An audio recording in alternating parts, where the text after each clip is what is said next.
ಕನ್ನಡಿಗರಿಗೆ ಉದ್ಯೋಗ ನಾನು 28ರೊಳಗೆ ಇವರು ಮಾಡ್ತಾರೆ ಅಂತಿದ್ದೆ, ಮಾಡಲಿಲ್ಲ. ಭಾಳ ಬುದ್ಧಿವಂತಿಕೆಯಿಂದ ಈ ಒಂದು ಮಸೂದೆಯನ್ನು ಮಂಡಿಸಲಿಲ್ಲ. ಯಾರೂ ಶಾಸನಸಭೆಯಲ್ಲೂ ಯಾಕೆ ಮಂಡಿಸಲಿಲ್ಲ ಅಂತ ಕೇಳಲಿಲ್ಲ. ಈಗಲೂ ಸರ್ಕಾರಕ್ಕೆ ನಾನು ಭಾಳ ಕಳಕಳಿಯಿಂದ ಒತ್ತಾಯ ಮಾಡ್ತೀನಿ. ಸುಗ್ರೀವಾಜ್ಞೆ ತರುವ ಮೂಲಕ ಭಾಳ ಪ್ರಾಮಾಣಿಕವಾಗಿ ಕನ್ನಡಿಗರಿಗೆ ಉದ್ಯೋಗ ಸುಗ್ರೀವಾಜ್ಞೆ ಮೂಲಕ ನೀವು ಅದನ್ನು ತರಬೇಕು, ರಾಜ್ಯಪಾಲರಿಗೆ ಕಳಿಸಬೇಕು. ಇದು ಬಹಳ ಪ್ರಮುಖವಾಗಿ ಆಗಬೇಕಾಗಿರ್ತಕ್ಕಂಥ ಅತ್ಯಂತ ಗಂಭೀರವಾದಂಥ ವಿಚಾರ. ಆ ದೃಷ್ಟಿಯಿಂದ ಇದು ಇನ್ನೂ ನಾವು 1 ವಾರ 2 ವಾರ ಕಾಯ್ತೀವಿ. ಸರ್ಕಾರನ ಇದನ್ನು ನೀವು ಭಾಳ ಗಂಭೀರವಾಗಿ ತೆಗೆದುಕೊಳ್ಬೇಕು. ಕನ್ನಡಿಗರ ಜೀವನ ಪ್ರಶ್ನೆ.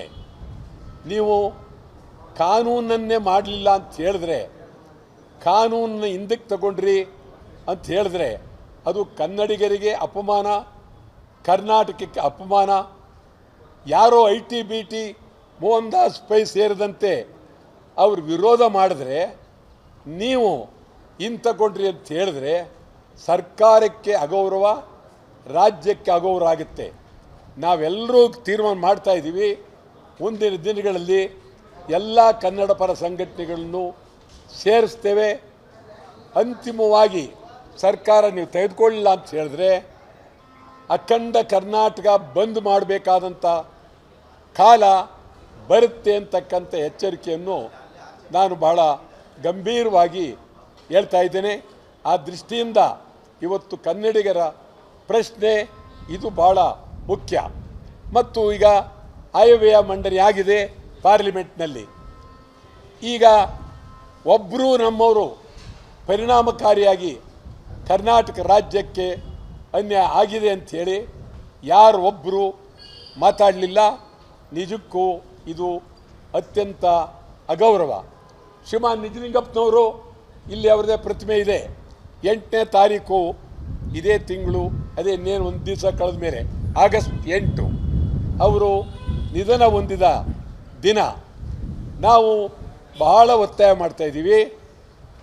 ನೀವು ಪ್ರಧಾನಮಂತ್ರಿಯವರು ಕರ್ಪೂರಿ ಥಾಕೂರ್ ಅವರಿಗೆ ನೀವು ಭಾರತ ರತ್ನ ಕೊಟ್ಟರೆ ಸಂತೋಷ, ಅದಕ್ಕೆ ನಮ್ಮದೇನು ಅಭ್ಯಂತರ ಇಲ್ಲ. ಆದರೆ ಕರ್ನಾಟಕದ ಮಹಾಮಹಿಮರು, ಭಾಳ ಅದ್ಭುತವಾದ ವ್ಯಕ್ತಿ, ಅವರಿಗೂ ನೀವು ಭಾರತ ರತ್ನ ಕೊಡಬೇಕು. ಭಾರತ ರತ್ನ ಕೊಡೋದ್ರಿಂದ ಈ ರಾಜ್ಯಕ್ಕೆ ಗೌರವ, ರಾಷ್ಟ್ರಕ್ಕೆ ಗೌರವ ಅಂತೇಳಿ ಒತ್ತಾಯ ಮಾಡ್ತಾ ಇದ್ದೀನಿ. ಅನುಕ್ಷಣದ ಸುದ್ದಿಗಳಿಗಾಗಿ ವಿಸ್ತಾರ ನ್ಯೂಸ್ ಯೂಟ್ಯೂಬ್ ಚಾನೆಲ್ ಸಬ್ಸ್ಕ್ರೈಬ್ ಮಾಡಿ. ಹೊಸ ಸುದ್ದಿಗಳ ನೋಟಿಫಿಕೇಶನ್ಗಾಗಿ ಬೆಲ್ ಐಕಾನ್ ಕ್ಲಿಕ್ ಮಾಡಿ. ಲೇಟೆಸ್ಟ್ ಅಪ್ಡೇಟ್ಸ್ಗಾಗಿ www.vistaranews.com ವೆಬ್ಸೈಟ್ಗೆ ವಿಸಿಟ್ ಮಾಡಿ. ಅಂಗೈಯಲ್ಲೇ ಜಗತ್ತಿನ ಸುದ್ದಿ ತಿಳಿಯಲು ವಿಸ್ತಾರ ನ್ಯೂಸ್ ಕನ್ನಡ ಆಪ್ ಡೌನ್ಲೋಡ್ ಮಾಡಿ.